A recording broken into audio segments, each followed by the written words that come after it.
द्वारपाल ने मदन मंजरी का हाथ पकड़ लिया। पर ये क्या उसने देखा? अरे ये तो वे ही त्रिलोक के नाथ मदन मोहन श्याम सुंदर भगवान श्री कृष्ण हैं, जिनके लिए वह प्राणों पर खिल कर आई थी। वह प्रभु के चरणों पर लौट गई। कुछ देर बाद उसने कहा, प्रभु, आप तो अंतर्यामी हैं, पर कहे बिना मुझसे रहा नहीं जाता। प्रातःकाल ही धनुर्धर अर्जुन से मेरे पति देव का युद्ध होगा। धनुर्धर अर्जुन को आपकी सहायता प्राप्त है, और आपकी सहायता पाकर वे जो चाहे सो कर सकते हो। इस कारण मैं आपसे अपने जीवन धन के प्राणों की भीख मांगती हूँ। अपनी कौमोद की गदा तथा सहस्त्रनाद सुदर्शन चक्र उस जिसके उसके हाथों में देते हुए भक्त वत्सल करुणामय भगवान ने कह दिया, इसे जब तक प्रवीण अपने पास रखेगा, युद्ध में उसको कोई नहीं मार सकेगा। मदन मंजरी ने भगवान के चरणों में प्रणाम किया और द्रुत गति से लौटकर दोनों आयुध अपने पति को दे दी और भगवान की भी बात बता दी थी। उधर धर्मपरायणा दूना देवी ने गंगा जी को संतुष्ट कर लिया और श्री शिव से महादेव जी से प्रार्थना करने के लिए कहा कि वे अपने त्रिशूल के साथ प्रभु की ओर से युद्ध करें। अब गंगा जी श्री गंगा जी की प्रार्थना सुनते ही आशुतोष जी भगवान भोलेनाथ ने कहा, अर्जुन के साथ श्री कृष्ण ने, और उनके सामने समर भूमि में उतरना मेरे लिए संभव नहीं है।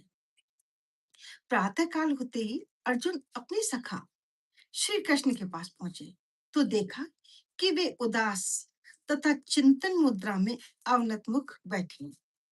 अर्जुन को देखते ही उन्होंने कहा, बंधुवर, प्रवीण पत्नी की भक्ति से संतुष्ट होकर अपने दोनों आयुध मैंने उसे समर्पित कर दिए, तथा जब तक वे आयुध उसके पास है तुम उसका कोई अनिष्ट नहीं कर सकते हो।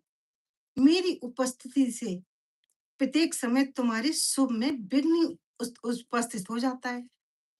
अब प्रभु की श्री कृष्ण की वाणी सुनते ही भीम क्रोधित हो गए। उन्होंने कहा, आपको सोच विचार कर वरदान देना था। आप हमारी रक्षा करने के लिए आए हैं और भी विपत्ति लादने के लिए यहाँ पहुंचे हैं। पर भीम को बड़ी विनय से चुप कराते हुए अर्जुन ने सरल विश्वास पूर्वक भगवान से विनम्र शब्दों में कहा, यह क्या कहते हैं प्रभु, आपकी प्रत्येक क्रिया में मंगल छिपा है, इस पर मेरा दृढ़ विश्वास है। इस आयुध दान में भी मेरा कोई हित नहीं है। मैं पूर्ण निश्चिंत हूँ। आप मेरे सर्वस्व हैं। आपने ही इस यज्ञ के अनुष्ठान की प्रेरणा एवं इसकी निर्विघ्न समाप्ति का वचन दिया है। आप जैसे उचित समझे वैसा ही करें। अब भगवान श्री कृष्ण चुप थे बिल्कुल। उन्हें अपने ऊपर निर्भर अर्जुन की चिंता थी और वे बोल नहीं पा रहे थे। अर्जुन ने पुनः कहा, प्रभु, प्रातः काल हो चला है, युद्ध का समय आना ही चाहता है। अब आपकी क्या आज्ञा है?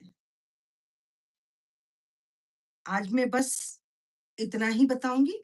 इससे आगे क्या अर्जुन और प्रवीण में युद्ध होगा? क्या अर्जुन की कोई और सहायता करने आएगा, या महादेव प्रवीण की तरफ से युद्ध करेंगे? इसका हम बात करेंगे, चर्चा करेंगे अगले बुधवार को। ठीक है, तो जब तक के लिए जय श्री कृष्णा। आप थोड़े से इस चिंता में रहिए कि देखिए प्रवीर का क्या होता है। पूरी कहानी सुनाऊंगी, लेकिन इसको आपको पूरा शुरू से लेकर के आखिर तक सुनना होगा, क्योंकि ये कहानी वाकई बहुत अच्छी है, सच्ची श्रद्धा की है और भगवान में विश्वास की है और निडरता की है, भय को खत्म करने वाली है। इसलिए इस कहानी को आप पूरा जरूर सुनें, क्योंकि थोड़ी लंबी है। आज अभी इतना ही, ठीक है? तो आपसे फिर मिलती हूँ। जय श्री कृष्णा, जय श्री राम, जय श्री राम।